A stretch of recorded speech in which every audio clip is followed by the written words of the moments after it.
रूबिया लियाकत के संवाद की शुरुआत के वाक्य कहीं न कहीं साजिश से संबंधित है कि लगता है इस एंकर को साजिश का पता था।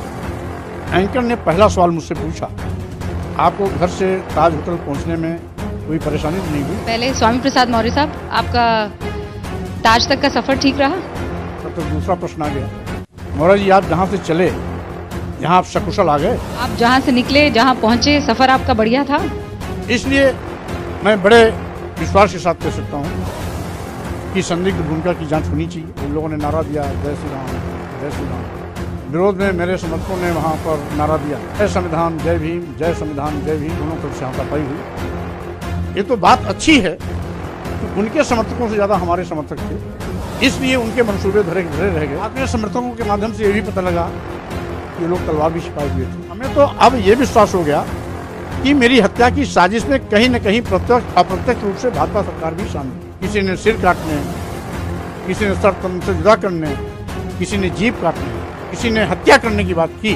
साधु वेश में जब कोई आतंकवादी है, अपराधी है, कसाई चरित्र का है, तो मैं उसको साधु नहीं कह सकता हूँ। मैं उसको आतंकवादी ही कहूँगा, अपराधी ही कहूँगा, कसाई ही कहूँगा। तथाकथित धर्म के ठेकेदार, अपमानित करने वाले, प्रताड़ित करने वाले, नीच कहने वाले, अधम कहने वाले, गाली देने वाले 3% लोगों की भावना हो गई। 97% लोगों की भावना क्या खिलौना हो गया। सच की लड़ाई लड़ने वाला कभी डरता भी नहीं और डरना भी नहीं चाहिए, तो मैं क्यों डरूंगा।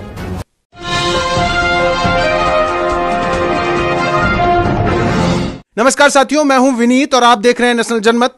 हमारे साथ स्वामी प्रसाद मौर्य जी हैं और जिस व्यक्ति ने, जिस महंत ने स्वामी प्रसाद मौर्य जी का गला काटने पर 21 लाख रुपए देने की बात कही थी, अब वही महंत कह रहा है कि स्वामी प्रसाद मौर्य जी के समर्थकों ने उसके साथ मारपीट की है। हम इन्हीं से हकीकत समझ लेते हैं और आपको समझाने की कोशिश करते हैं। क्या कुछ हुआ मंत्री जी, जो आरोप लग रहे हैं उसकी हकीकत क्या है? कल ताज होटल में एबीपी न्यूज चैनल का कॉन्क्लेव था, जिसमें 12:30 बजे अतिथि के रूप में मैं उस कार्यक्रम में आमंत्रित था। लेकिन डिबेट चलते वक्त जब मेरी टीवी पर नज़र पड़ी तो मैंने देखा उसमें वो भी चेहरे हैं जिन्होंने मेरा सिर काटने के लिए, किसी ने 21 लाख, किसी ने 51 लाख की सुपारी देने की बात की थी। कॉन्क्लेव के ऑर्गेनाइजर से बात किया कि भाई जो लोग मेरे सिर काटने पर 21 लाख 51 लाख की सुपारी देने वाले हैं वो लोग वहाँ बैठे हुए हैं, क्या आप व्यवधान करवाना चाहते हैं? मैं कार्यक्रम निरस्त कर रहा हूँ, यदि वो वहाँ रहते हैं तो मैं नहीं आऊँगा। मेरे इस प्रकार की चेतावनी देने के बाद आयोजकों ने उनको हाल से निकाल के बाहर कक्ष में बैठाया। निश्चित होने के बाद मैं स्वयं कार्यक्रम स्थल पर पहुँचा। संवाद की शुरुआत हुई। एंकर ने पहला सवाल मुझसे पूछा, आपको घर से ताज होटल पहुँचने में कोई परेशानी तो नहीं हुई? मैंने उसको बहुत गौर नहीं किया। तब तक दूसरा प्रश्न आ गया, मौर्य जी आप जहाँ से चले, जहाँ पहुँचे, यहाँ आप सकुशल आ गए? उससे पहले स्वामी प्रसाद मौर्य साहब, आपका ताज तक का सफर ठीक रहा? आप जहां से निकले, जहां पहुंचे, सफर आपका बढ़िया था? तो मैंने सामान्य सी औपचारिक बात समझ करके उत्तर दिया कि सभी यात्राएं अच्छी होती हैं। लेकिन कार्यक्रम संवाद खत्म होने के बाद जब मैं वहां से निकला अपने आवास के लिए, इत्तेफाक से जिस कक्ष में साधु संत बैठाए गए थे उसी में राजू दास एंड कंपनी 5-6 लोगों के साथ थे।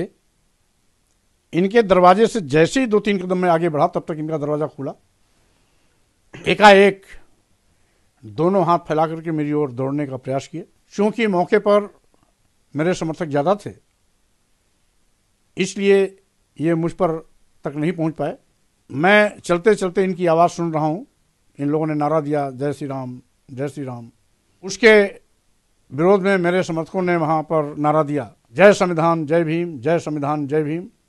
मैं जानबूझ करके वहाँ इसलिए नहीं रुका कि साजिश का आभास मुझे पहले हो गया था कि अगर सिर तन से जुदा करने और सिर काटने पर 51 लाख और 21 लाख की सुपारी देने वाले दोनों यहाँ मौजूद हैं। कार में बैठा, पीछे अंदर यहाँ आवाज़ चलाया।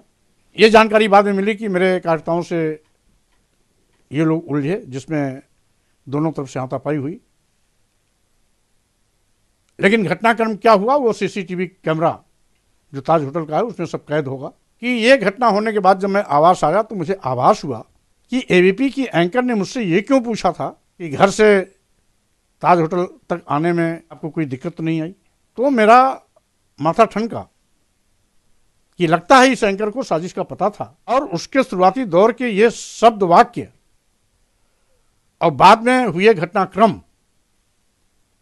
के तार कहीं ना कहीं जुड़ते हैं। ये तो बात अच्छी है कि उनके समर्थकों से ज्यादा हमारे समर्थक थे, इसलिए उनके मंसूबे धरे धरे रह गए। जानलेवा हमला करने का जो उनका साजिश था वो फेल हुआ।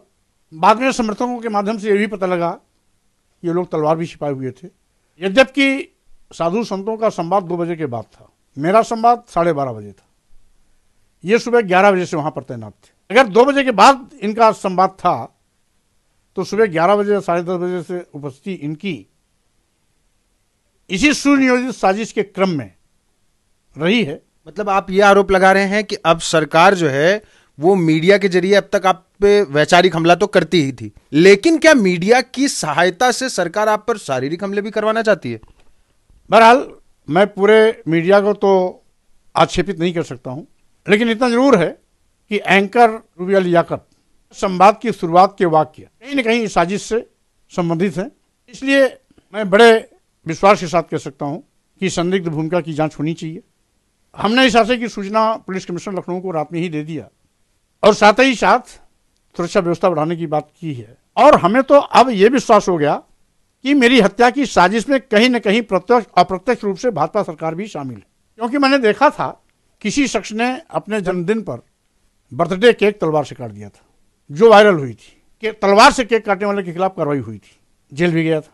लेकिन 1 दर्जन से ज्यादा साधु संत सन्यासी के रूप में आतंकवादियों अपराधियों की भाषा बोलने वाले लोग, किसी ने सिर काटने, किसी ने सर तन से जुदा करने, किसी ने हत्या करने, किसी ने जीभ काटने की बात की, सार्वजनिक रूप से किया, इलेक्ट्रॉनिक मीडिया प्रिंट मीडिया के सामने किया।